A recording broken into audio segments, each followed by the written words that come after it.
Hello,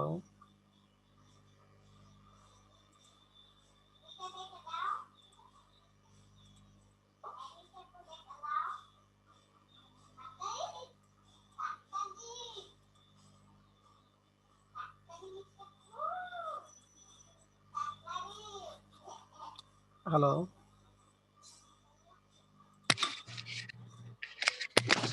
sir আসসালামু আলাইকুম। ওয়ালাইকুম আসসালাম। ঋতু ভালো আছো?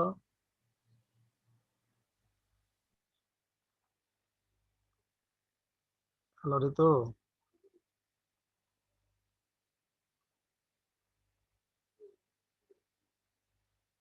আসসালামু আলাইকুম স্যার। ওয়ালাইকুম সালাম।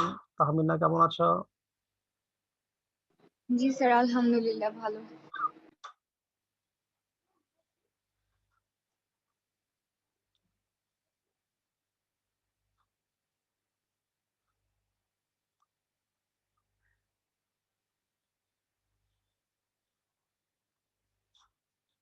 ঋতু কি 25 নম্বর আর 39 নম্বর অঙ্ক করেছিলা?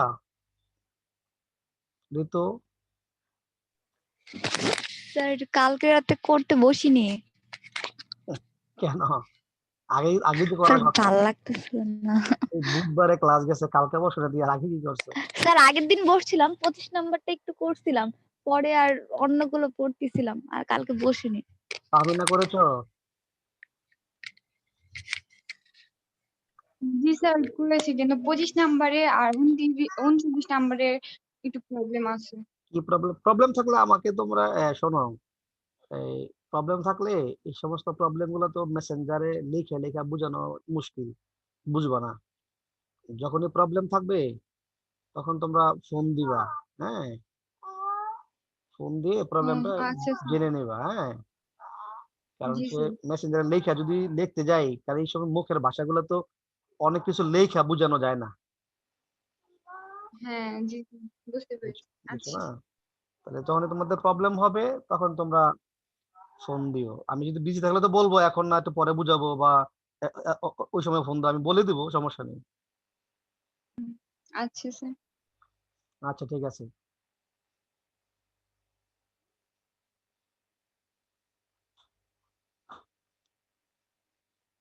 আর জানা তো আজকে মনে ক্লাস এখন আসে নাই নাকি?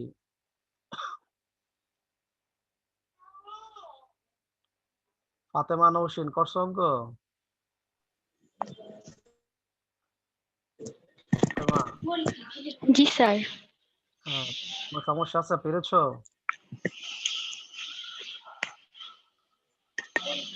মানে 25 এবং 39 যে করেছো, কোনো প্রবলেম হয়েছে কিনা?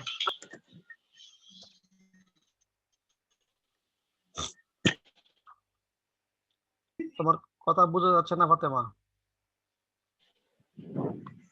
না স্যার, কোনো প্রবলেম হয়নি। প্রবলেম হয়নি, ভেরি গুড। ইভা, ইভা অঙ্ক করেছো 25 এবং 39?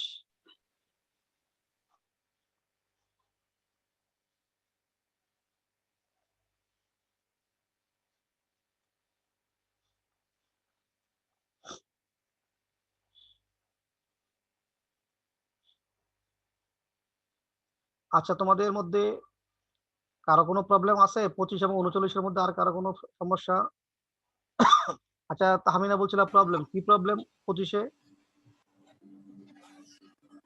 স্যার আসসালামু আলাইকুম। ওয়ালাইকুম সালাম। ফারহানা, 25 নাম্বারটা আনসার মিলেনি। 25-এর 2? জি স্যার। 25-এর 2-এ তো তোমার না মিলার কিছু নেই, একদম সহজ। তারপর আমি তোমাদের বলে দিচ্ছি 25-এর 2। খেয়াল করে শোনো, জি 25-এর 2-তে বলেছিল বিনিয়োগ কার্যক্রম আর অর্থসংস্থান কার্যক্রমের নগদ প্রবাহ নির্ণয় করতে বলছিল 25-এ, তাই না? তোমাদের জি সবার স্যার। সামনে কি, সবার হাতে কি বই আছে? জি স্যার। হ্যাঁ, বইটা সামনে নাও। দেখো 25-এর 2-এ কি বলা আছে। 25-এর 2-এ বলা আছে বিনিয়োগ কার্যক্রম ও অর্থসংস্থান কার্যক্রম হতে নগদ প্রবাহ নির্ণয়। তো জি স্যার। আমি আগে বিনিয়োগটা বলছি।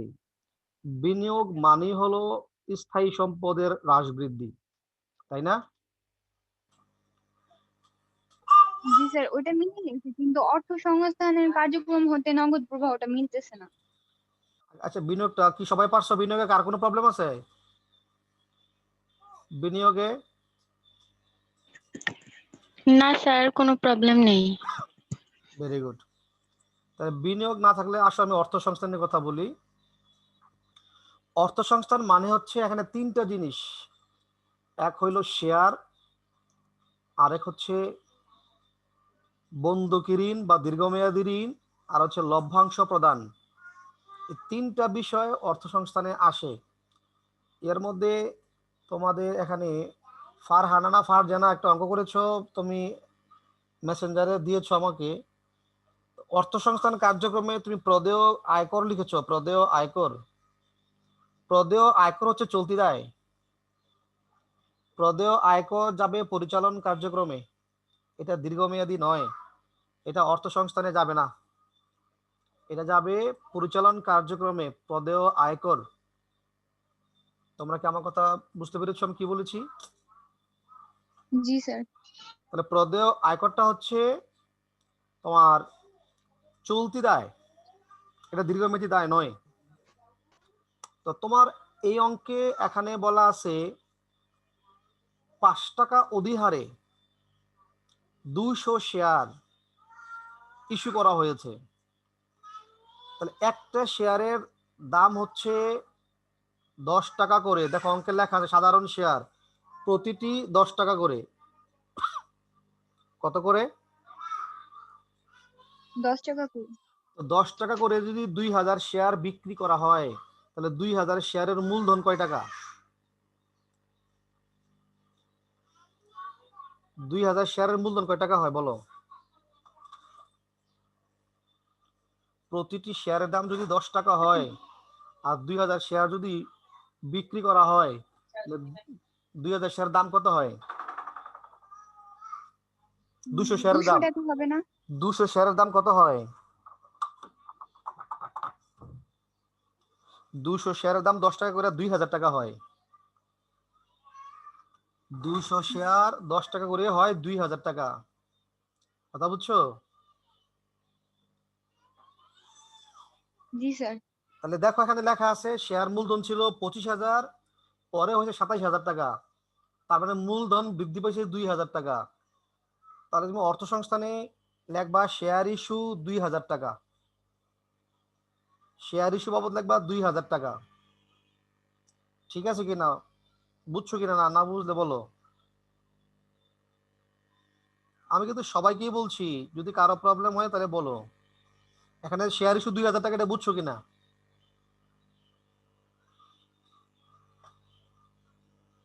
তোমরা কি আমার কথা মনে হয় শুনতে পাচ্ছ কি পাচ্ছ না? জি স্যার। হ্যাঁ, তাহলে 2,000 জি টাকা স্যার, বুঝতে পেরেছি। বুঝতে পেরেছো, ভেরি গুড। তো 2,000 শেয়ার আবার আছে 5 টাকা করে আছে অধিহার।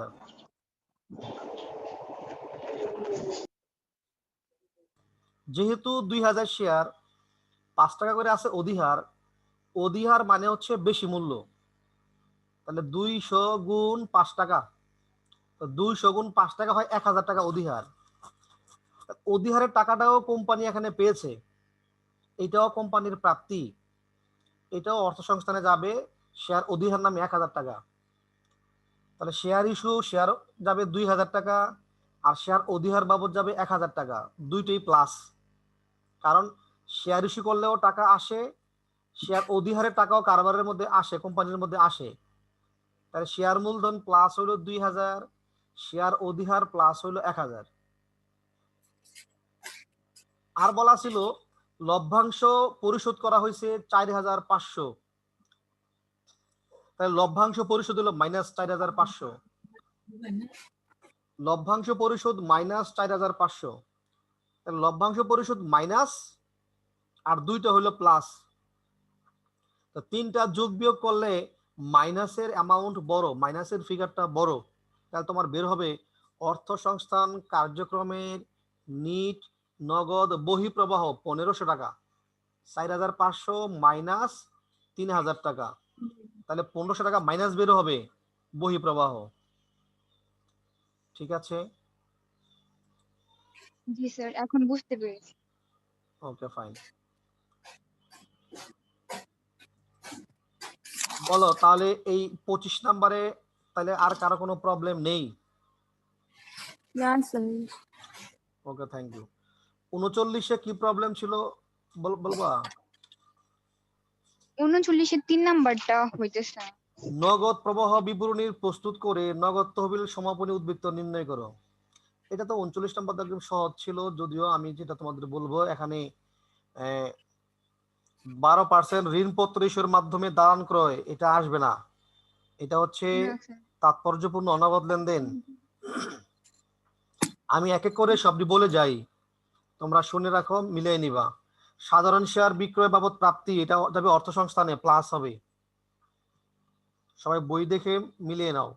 সাধারণ শেয়ার বিক্রয় বাবদ প্রাপ্তি এটা যাবে অর্থ সংস্থানে, যোগ হবে। লভ্যাংশ প্রদান অর্থ সংস্থানে মাইনাস হবে।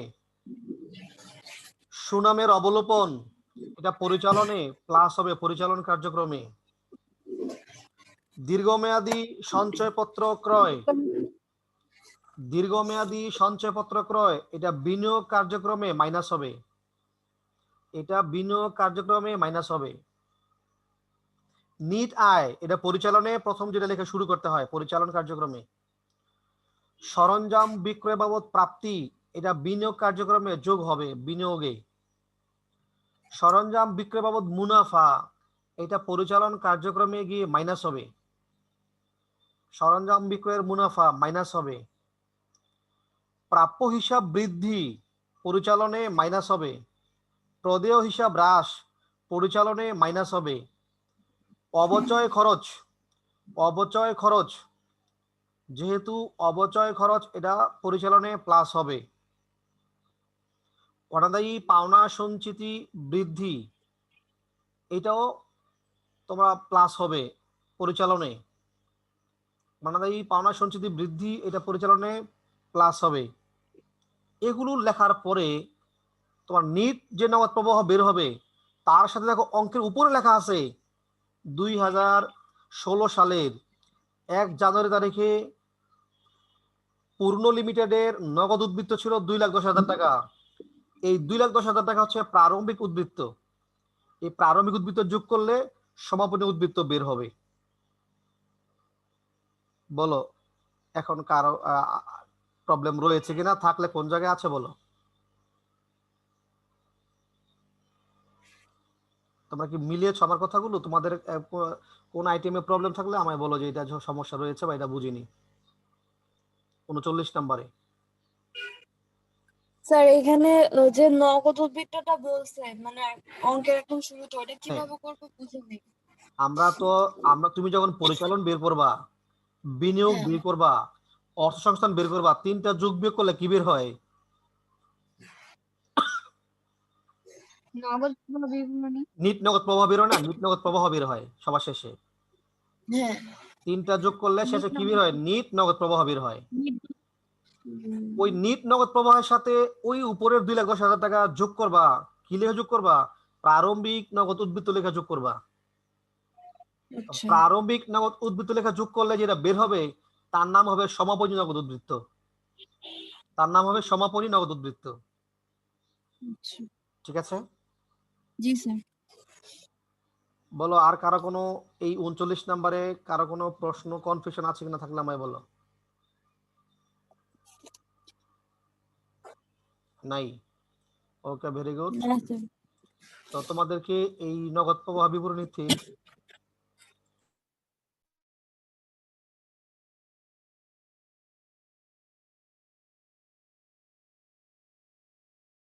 নগদ প্রবাহ বিবরণীতে তোমাদের আরেকটা কথা আজকে আমি বলে দিচ্ছি, সেটা হচ্ছে তোমরা ইতোমধ্যে শুনেছো যে তাৎপর্যপূর্ণ অনগদ লেনদেন নগদ প্রবাহ বিবরণীর অন্তর্ভুক্ত হয় না, তাই না?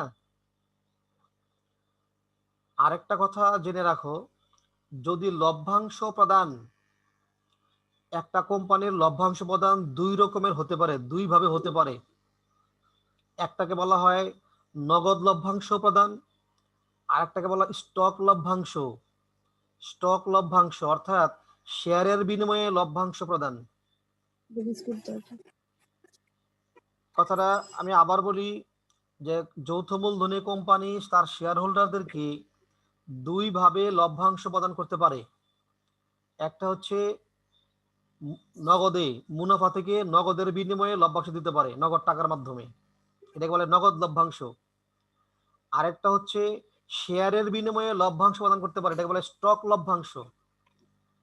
স্টক লভ্যাংশ মানে হচ্ছে তাকে লভ্যাংশ বাবদ টাকা না দিয়ে তাকে শেয়ার দেওয়া হলো, তো টাকা না দিয়ে যদি শেয়ার দেওয়া হয় এটাকে বলে স্টক লভ্যাংশ। স্টক লভ্যাংশ এতে করে কারবারের নগদ টাকার কোনো আগমন নির্গমন ঘটে না, এটা নগদ প্রবাহ বিবরণীতে আসবে না। এটা নগদ প্রবাহ বিবরণীতে আসবে না। কোনটা? যদি লভ্যাংশ বাবদ টাকা না দিয়ে যদি শেয়ার দেওয়া হয়, স্টক লভ্যাংশ দেওয়া হয়, তাই স্টক লভ্যাংশ নগদ প্রবাহ বিবরণীতে আসবে না। স্টক লভ্যাংশ কোনটা?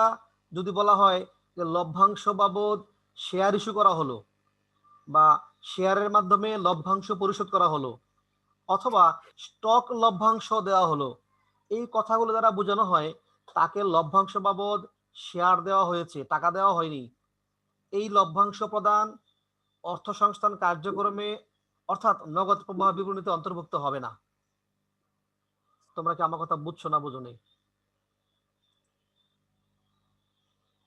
বুঝছি স্যার। Okay fine. তাহলে এই কথা বলে তোমাদেরকে আমি আগে বলেছিলাম যে আজকে আমরা নগদ প্রবাহ বিবরণী শেষ করব। তো তোমরা তোমাদের প্র্যাকটিসের জন্য আমি আরো কয়েকটা অঙ্ক দিব, তোমরা প্র্যাকটিস করবা, প্রবলেম হলে আমার সাথে কথা বলবা। তো বলেছিলাম আজকে আমরা পঞ্চম অধ্যায় অর্থাৎ আর্থিক অবস্থার বিবরণী না আর্থিক বিবরণী, এই অধ্যায়টার কার্যক্রম শুরু করব, আলোচনা শুরু করব। তোমরা কি সবাই আমার সাথে একমত যে আজকে থেকে আর্থিক বিবরণী শুরু করা যায়? কি বলো? হ্যালো, তোমরা কথা বলো, কথা বলো। আমরা কি আর্থিক বিবরণী শুরু করব নাকি নগদ প্রবাহ বিবরণী আরো ক্লাস করবা? না স্যার, আজকে থেকে আর্থিক বিবরণী শুরু করেন। ওকে, ভেরি গুড। আমি তো এরই জানতে চাচ্ছিলাম তোমাদের কাছ থেকে। তো দেখো আমরা আর্থিক বিবরণী শুরু করছি। এটা হচ্ছে অধ্যায় 5।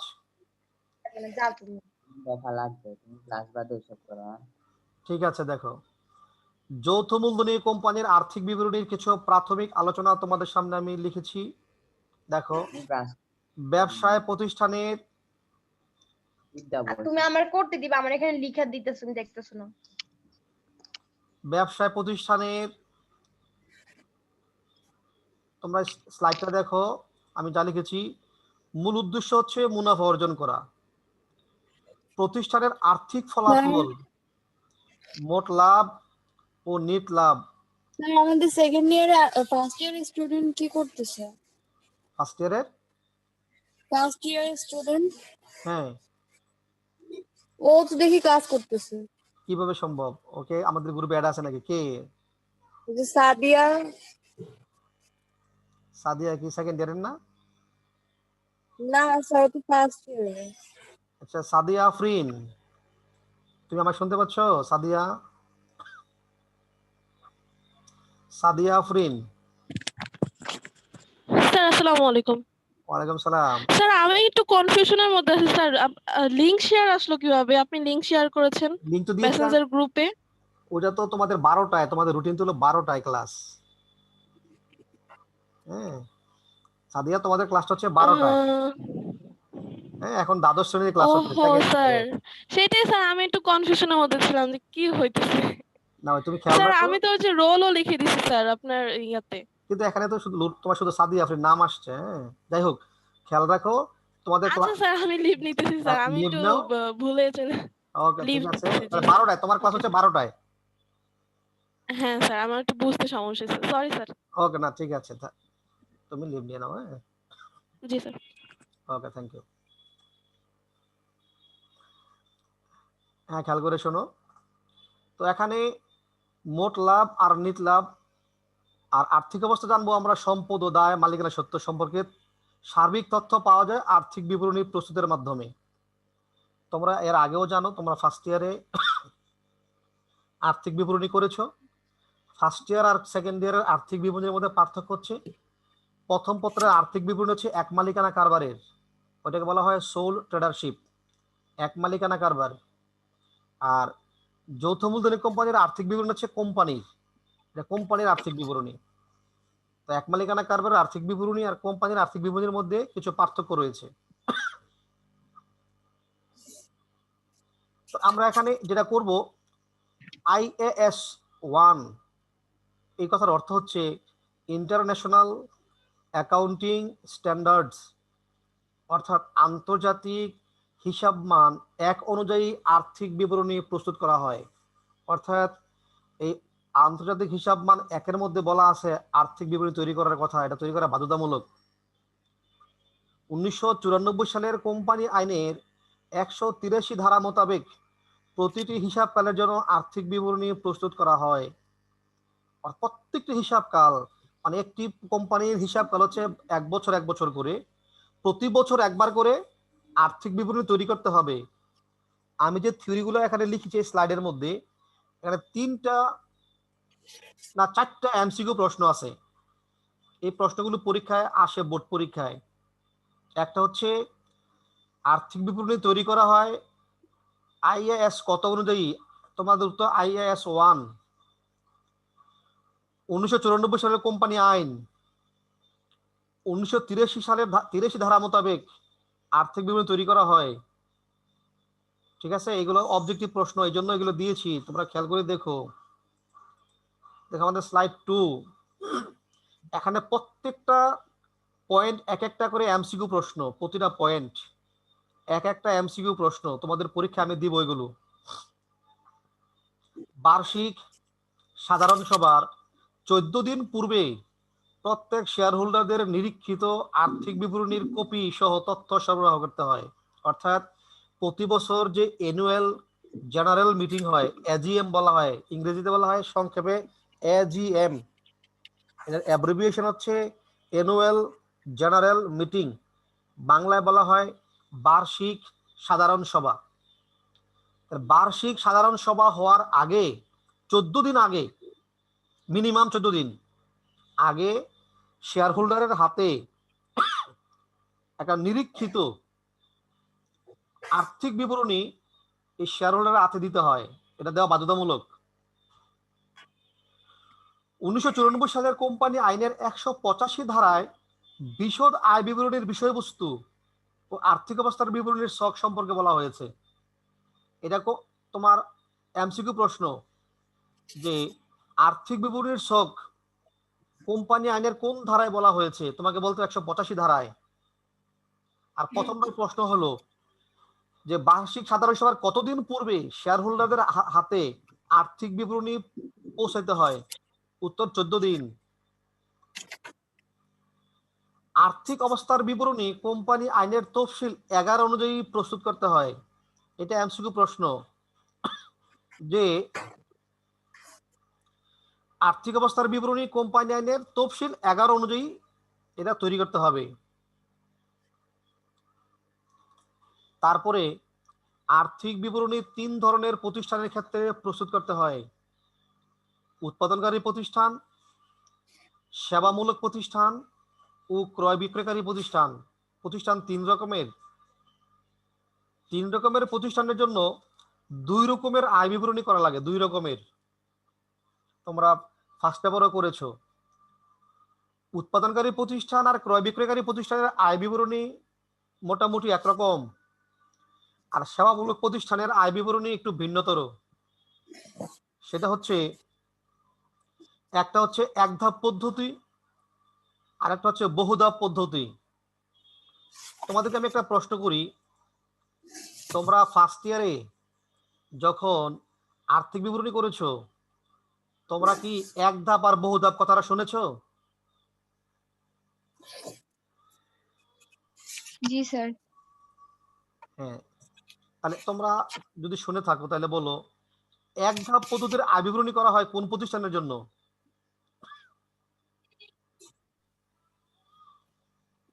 সেবামূলক প্রতিষ্ঠানের জন্য। হ্যাঁ, সেবামূলক প্রতিষ্ঠানের জন্য এক ধাপ আয় বিবরণী তৈরি করতে হয়। Very good. আর বাকিগুলো যেগুলি করা হয় কোম্পানি এবং তোমার উৎপাদনকারী প্রতিষ্ঠান আর ক্রয় বিক্রয়কারী প্রতিষ্ঠান সেগুলো হচ্ছে বহুধাপ পদ্ধতির আয় বিবরণী। এই স্লাইড গুলো তোমরা ছোট্ট করে আমি লিখে লিখে দিয়েছি, তোমরা একটু পড়বা, এগুলো এমসিকিউ প্রশ্ন হবে। দেখো, আন্তর্জাতিক হিসাব মান 1 অনুযায়ী আর্থিক বিবরণীর ধাপ হচ্ছে 5টি। এটা একটা এমসিকিউ প্রশ্ন। আন্তর্জাতিক হিসাব মান 1 অনুযায়ী আর্থিক বিবরণীর ধাপ হলো 5টি। 1, বিশদ আয় বিবরণী, এটা একটা ধাপ। 2, মালিকানা সত্ত্ব বিবরণী। 3, আর্থিক অবস্থার বিবরণী। 4, নগদ প্রবাহ বিবরণী। 5, আর্থিক বিবরণীর টিকাসমূহ ও নীতিমালা। এই 5টা হচ্ছে আর্থিক বিবরণীর ধাপ। তাহলে তোমাদেরকে যদি আমি প্রশ্ন করি যে আর্থিক বিবরণীর ধাপ কয়টি, কোম্পানির আর্থিক বিবরণীর ধাপ কয়টি, কি উত্তর দিবা? 5টি। 5টি। Very good. আচ্ছা মাইমুনা, তুমি আমায় শুনতে পাচ্ছ? মাইমুনা,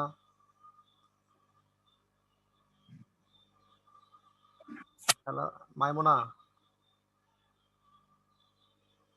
তোমরা রেসপন্স না করলে তো ক্লাস করে খুব বেশি উপকার হবে না, রেসপন্স করতে হবে। রামিশা, আমায় শুনতে পাচ্ছ তুমি? রামিশা,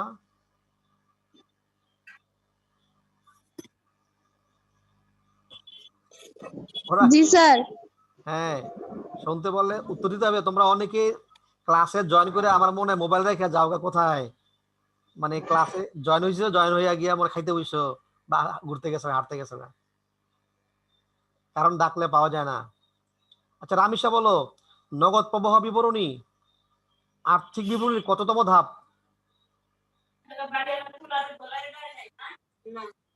নগদ প্রবাহ বিবরণী আর্থিক 4 নাম্বার। 4 নাম্বার ধাপ, যেটা অলরেডি আমরা করে ফেলেছি। নগদ প্রবাহ বিবরণী অলরেডি আমরা করে ফেলেছি, 4র্থ ধাপ। আর এখন আমরা বাকি এই 4 ধাপের কাজ করব।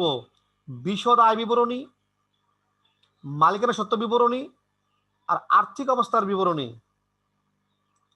এই 4 ধাপের কাজ করতে গেলে আমাদের যে কাজগুলো করতে হবে সেটা দেখো। বিশদ আয় বিবরণী, একটি নির্দিষ্ট হিসাবকালের জন্য বিশদ আয় বিবরণী প্রস্তুত করতে হয়। বিশদ আয় বিবরণীর সাহায্যে আর্থিক ফলাফল অর্থাৎ মোট লাভ ও নিট লাভ নির্ণয় করা হয়। মুনাফা জাতীয় আয় ও মুনাফা জাতীয় ব্যয় দ্বারা বিশদ আয় বিবরণী প্রস্তুত করতে হয়। বিশদ আয় বিবরণী 2 ধরনের হয়, এক ধাপ বিশিষ্ট ও বহু ধাপ বিশিষ্ট। এক ধাপ বিশিষ্ট ও বহু ধাপ বিশিষ্ট। ঋতু বলো, আধুনিক পদ্ধতিতে হিসাব কয় ভাগে ভাগ করা হয়েছে? আধুনিক পদ্ধতিতে ঋতু,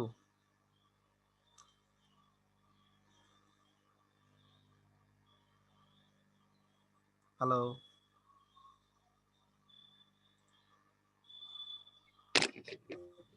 হ্যাঁ ঋতু, স্যার শুনতেছি, স্যার পারতেছি না তো। হাই হাই এ তো অনেক আগের পড়া, সেই ফার্স্ট ইয়ারের পড়া পড়েছো। কে পারো, কে বলতে পারবা আধুনিক স্যার 3 পদ্ধতিতে? ভাগে। 3 ভাগে কে বলছিলা? স্যার আমি বলতেছিলাম ঋতু। তুমি বলছিলা ঋতু। আচ্ছা আর কে বলতে পারো আধুনিক পদ্ধতিতে হিসাবকে কয় ভাগে ভাগ করা হয়েছে?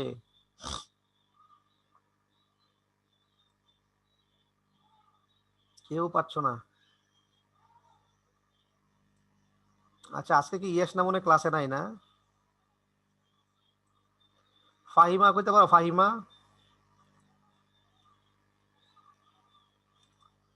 আহারে এডি করতে না পারলে কেমনে হবে, এটা বলতে পারতে হবে, এগুলা জরুরি। স্যার স্যার 3 কোশ্চেনটা ভাগে। আরেকবার। আধুনিক পদ্ধতিতে, বুঝি নাই কোশ্চেনটা আরেকবার। হ্যাঁ আবারও কোশ্চেন করছি, আধুনিক পদ্ধতিতে হিসাবকে কয় ভাগে ভাগ করা হয়েছে? 3 ভাগ। মানে হিসাবের শ্রেণী বিভাগ স্যার 2 ভাগে। 2 ভাগে। কে বলছিল 2 ভাগে? পাইবা? না স্যার, আমি নওশিন। নওশিন। ওকে নওশিন, তোমাকে ধন্যবাদ। আচ্ছা বলো তো কি কি 2 ভাগে? নওশিন কিভাবে 2 ভাগ কি কি? স্যার এটা পারি না। তাইলে উত্তরটা হয় নাই, হ্যাঁ? যাক তাও তো বলছো, ধন্যবাদ। ঋতু 3 ভাগে কি কি বলো তো দেখি? 6 ভাগে না জিজ্ঞেস করলে হবে, বলতে হবে কি? নাফিসা বলতেছিলা? জি স্যার। Okay very good. কিন্তু 6 ভাগে উত্তরটা ঠিক আছে, বাট কি কি কেবল তোমার মনে আছে? জি স্যার। বলো দেখি। হালকা হালকা যে সম্পদ দায় মালিকানা সত্ত্ব আয় ব্যয় উত্তোলন এগুলো না? হ্যাঁ এগুলাই এগুলাই। হ্যাঁ ঋতু 3 ভাগে হচ্ছে সনাতন পদ্ধতি, 3 ভাগে সনাতন পদ্ধতি। আধুনিকে 5 ভাগে বা 6 ভাগে বলা যায়, 5 ভাগেও বলা যায়, 6 ভাগে বলা যায়। 3 ভাগ জি হলো স্যার, বুঝতে পারছি। 3 ভাগ হলো সনাতন, ব্যক্তিবাচক, সম্পত্তিবাচক আর নামিক। আর আধুনিক হচ্ছে 5 অথবা 6 বলা যেতে পারে, সম্পদ, দায়, আয়, ব্যয়, মূলধন, উত্তোলন, অথবা সম্পদ, দায়, আয়, ব্যয়, মালিকানা সত্ত্ব। সম্পদ, দায়, আয়, ব্যয়, মালিকানা সত্ত্ব। আর মালিকানা সত্ত্বকে 2 ভাগে ভাগ করলে মূলধন আর উত্তোলন, তাহলে 6 ভাগে বলা যেতে পারে। তো খেয়াল করো, আয় আর ব্যয়কে বলা হয় মুনাফা জাতীয় লেনদেন, মুনাফা জাতীয় আয় ব্যয়। এই মুনাফা জাতীয় আয় ব্যয় দ্বারা আমরা বিশদ আয় বিবরণী করব।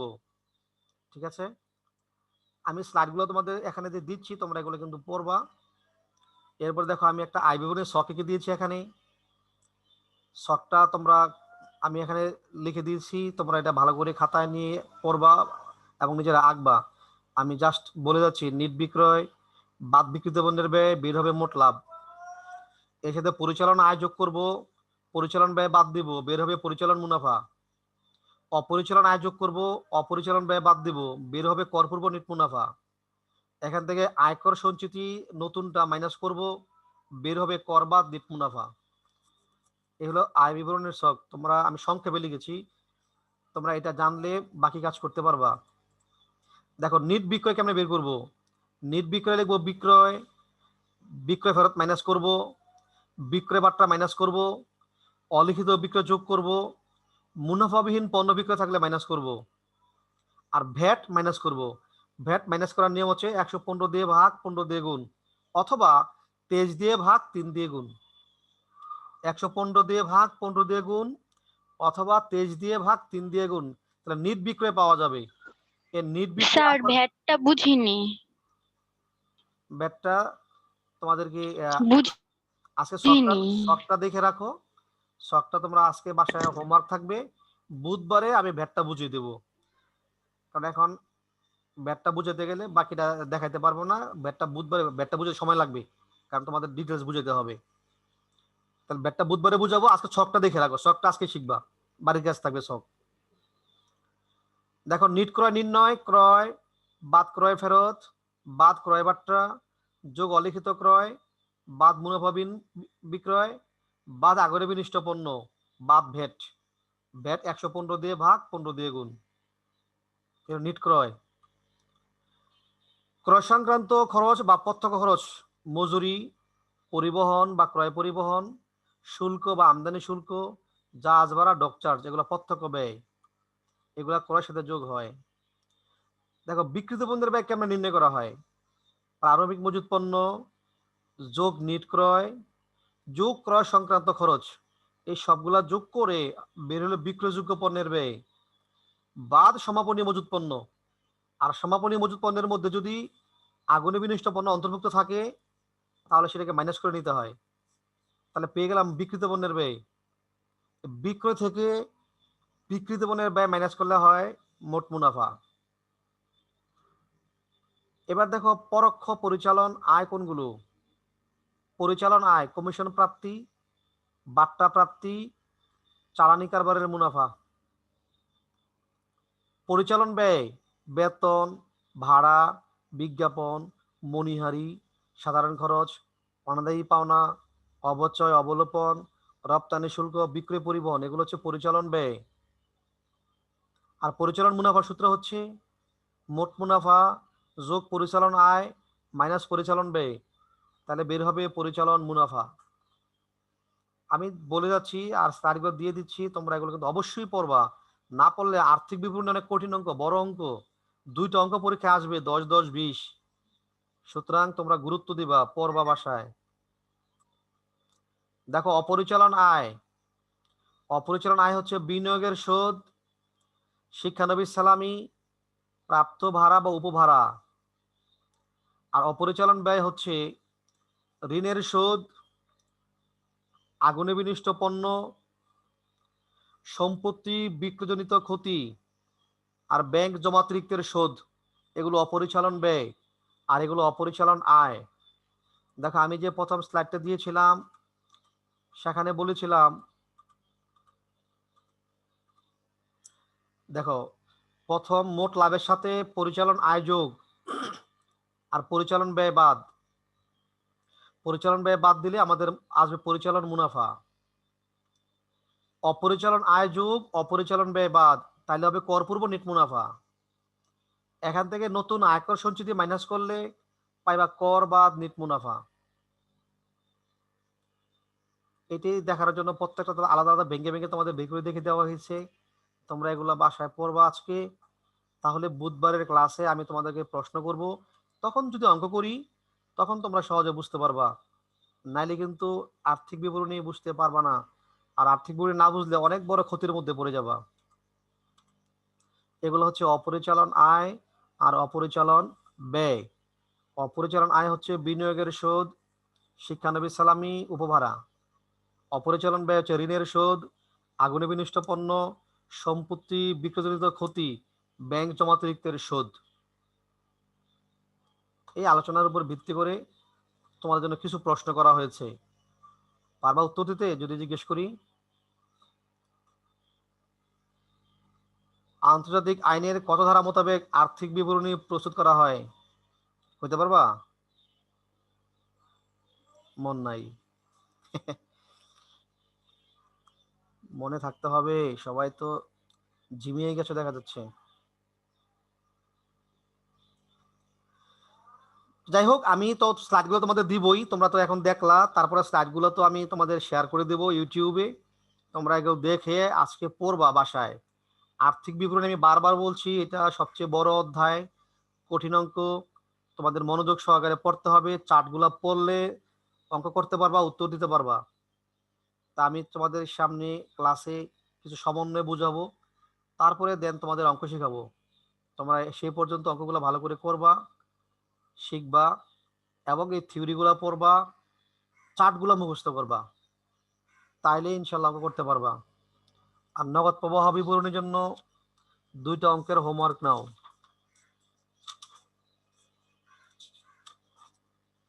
একটা হচ্ছে সৃজনশীল প্রশ্ন 37, সৃজনশীল প্রশ্ন 37 এবং সৃজনশীল প্রশ্ন 41। তোমরা হোমওয়ার্কে বুঝতে পেরেছো? সৃজনশীল জি প্রশ্ন স্যার। 37 এবং 41 এর নগদ প্রবাহ বিবরণীর। আর আর্থিক বিবরণীর এই যে ছকগুলো দিয়েছি, চার্টগুলো পড়বা, তাইলে বুধবারে কিছু প্রশ্ন করলে উত্তর দিতে পারবা। শোনো, উত্তর দিতে না পারলে তোমরা অঙ্ক করতে পারবা না, কষ্ট হবে। তোমরা বাসায় পড়ো, আমি বারবার বলি বাসায় পড়ো, বাসায় পড়াশোনা করো, ইনশাল্লাহ ভালো হবে। তোমাদের কারো কোনো প্রশ্ন আছে? না স্যার। No sir. না থাকলে তাহলে আজকের পড়াগুলো শুনে রাখো, বাসায় ভালো করে পড়ো, ঠিক আছে? আর অঙ্ক দুটো করে 37 এবং 41। তো সবাই ভালো থেকো, সবাইকে অসংখ্য ধন্যবাদ। স্যার আসসালামু আলাইকুম। স্যার আসসালামু আলাইকুম। ওয়ালাইকুম আসসালাম ওয়া রাহমাতুল্লাহ।